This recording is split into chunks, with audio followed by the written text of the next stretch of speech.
And I love how you said it there. And I know I read it someplace else that you see yourself as both. And sometimes we get in that place where, like, no, I'm a therapist and this is what I do. And, this is everything I learned out of the textbooks. And this is all I am in these four walls, where we can take all of us into the office. And it seems like Right. that's exactly what you do.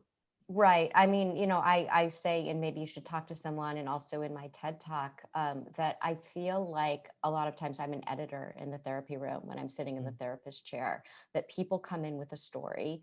We're all unreliable narrators. We're all telling our story through our particular lens. And by unreliable, I don't mean that we're lying. I mean that we see the story the way that we're telling it, but we're leaving out entire parts. We're leaving out other people's perspectives. We're leaving out certain things that we don't even realize we're leaving out because we haven't come to terms with them ourselves. Sometimes it has to do with shame or why we'll leave out a certain part of a story. Sometimes we literally just don't see it.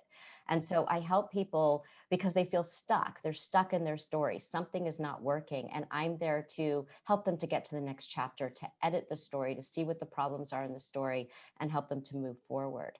And I think that the writing feeds the therapy and the therapy feeds the writing. Maybe you should talk to someone is literally the stories of four of my patients as they go through their struggles. And then there's a fifth patient who's me as I go through my own struggle and go to therapy. And so you can see how the stories in the therapy room naturally lent themselves to the stories in a book. And in fact, we're making a television series out of Maybe You Should Talk to Someone.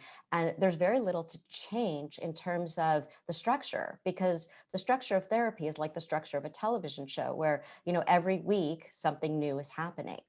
And I think that that's the human story, the story of our lives. They're not static, and our lives change every minute of every day, even if we can't see it.